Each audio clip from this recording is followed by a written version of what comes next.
What's up, people? It is quarantine day number 762. I still have my good sweatpants on, so we're okay there. I think this is also probably take number 787 of this video because every time I go through it, I keep talking and talking and talking. The psalm that we have picked out for tonight, it's awesome, and there's a lot that we can say about it.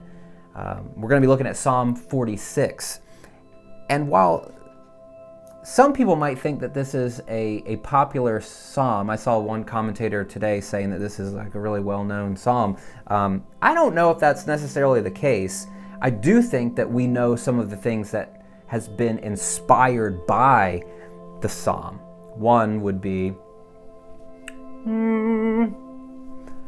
a mighty fortress is our God, a bulwark never failing.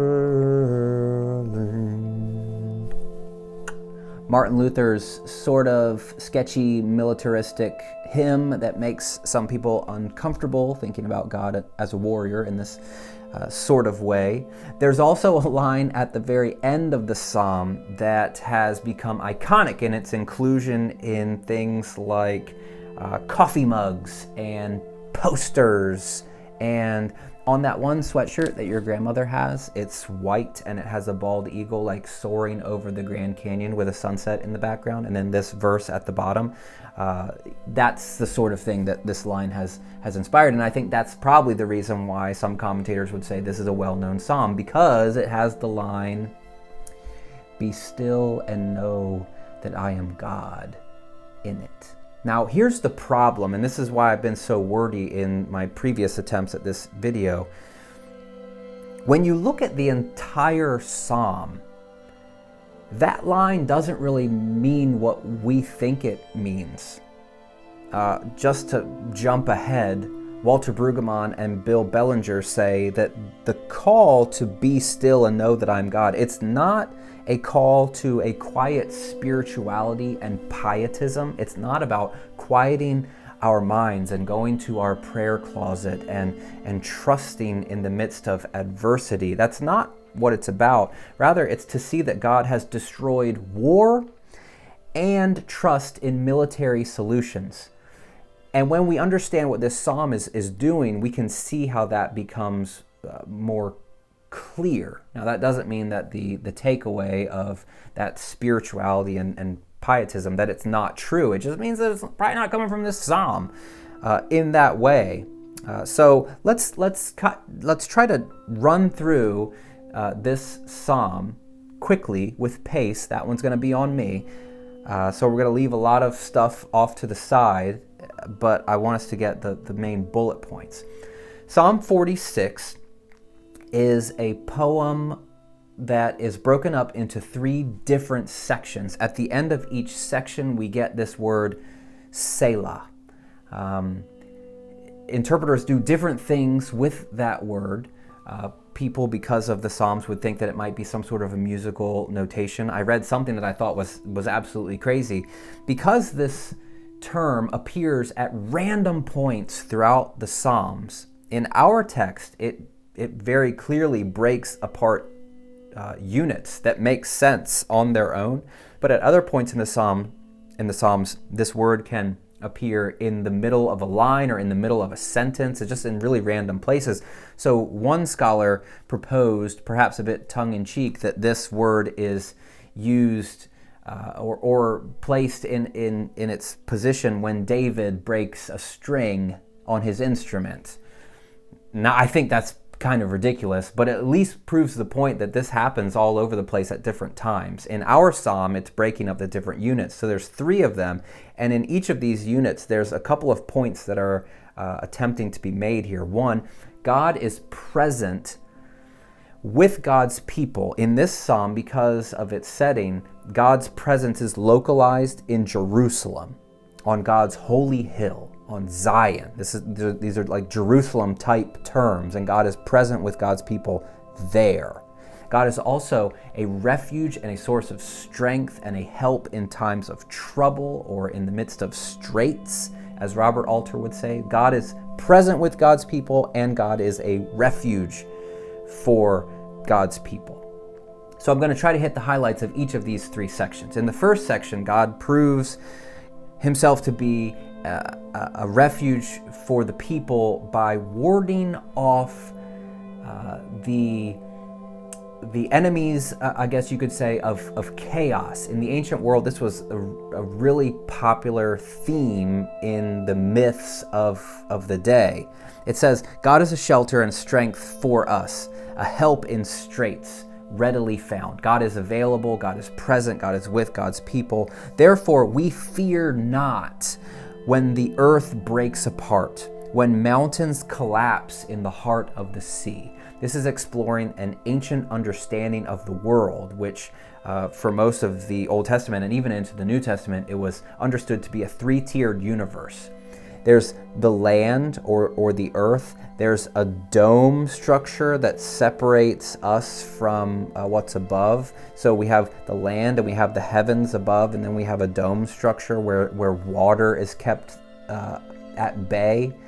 So like in Genesis 6, when it floods, it says that God opens up the floodgates of heaven. For us, that's a metaphor. For an ancient audience, that might have been understood to be a bit more literal, might be the wrong way of phrasing it. But remember, they thought that there was water above there that would be let loose onto the earth.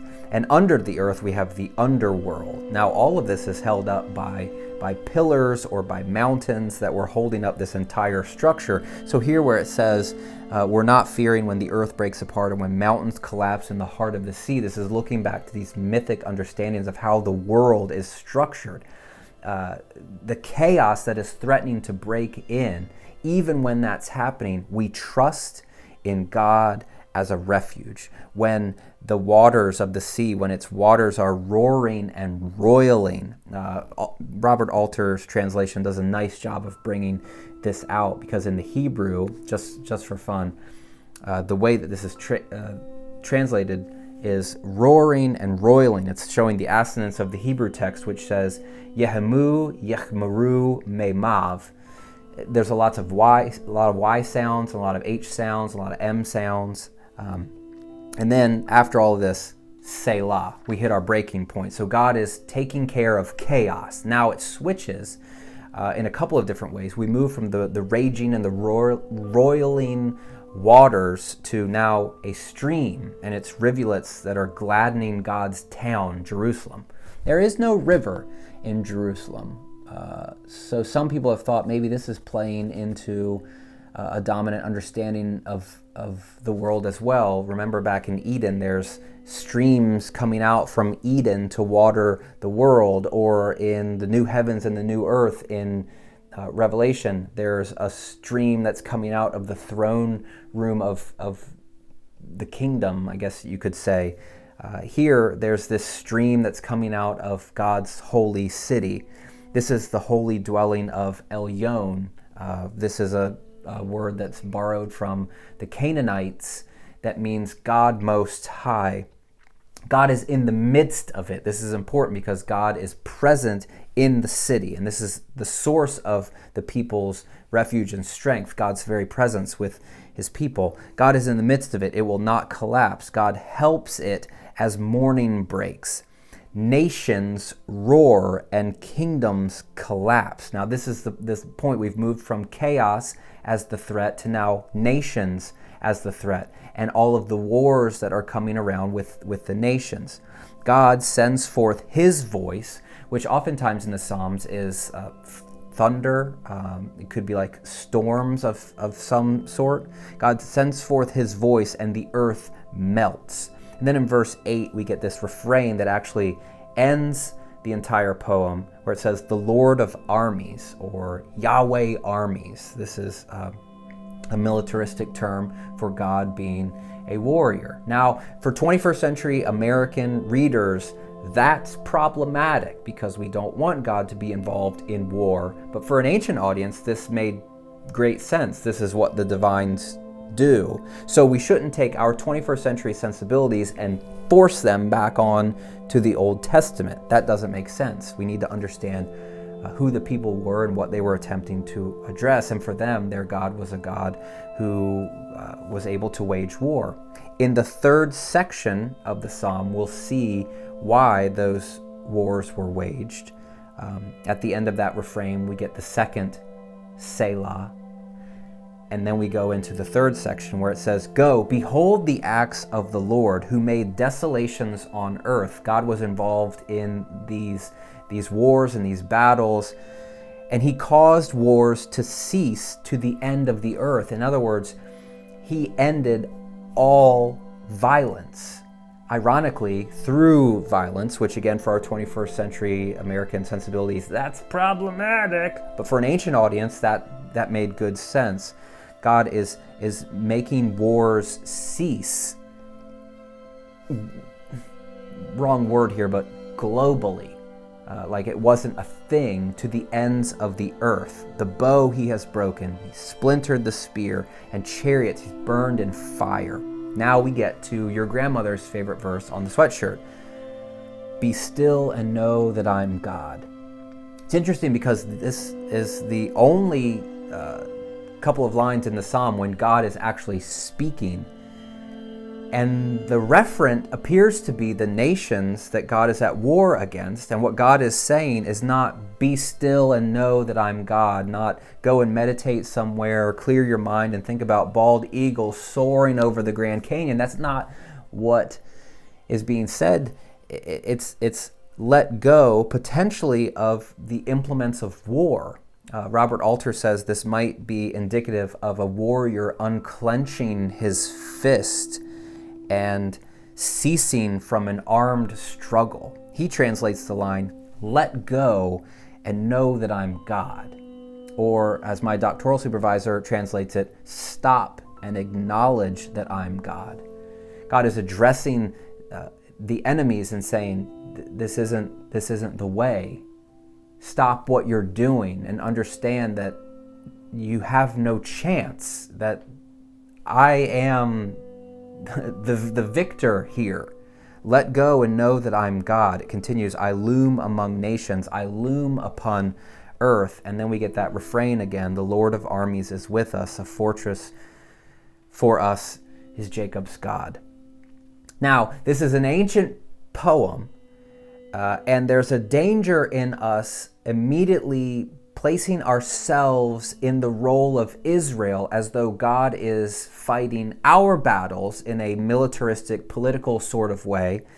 Brueggemann again says that there's a danger here that readers will equate themselves or their nation with the ancient people of God. This psalm is not about a political entity becoming our fortress, but it's about God being our fortress, namely the people who will trust in him. God is their refuge and their source of strength and their help. Now, this doesn't always, as we know, doesn't always guarantee a good outcome. This doesn't always guarantee wins on the battlefield. We can think of that literally or metaphorically. But the truth that emerges from the lines of Psalm 46, hopefully, are still meaningful for us, that God is in the midst of chaos and in the midst of the things that we go through, that God is a refuge and that God is a source of strength and a help in need. And that our call is to let go of all of the things that we have that we might be trusting in, and to remember that our call is to trust in him. So that's a bit of a long take on a pretty good psalm. We didn't even get into all of it, but we'll throw the words on the screen and let you guys think and meditate upon this really powerful and theologically dense psalm.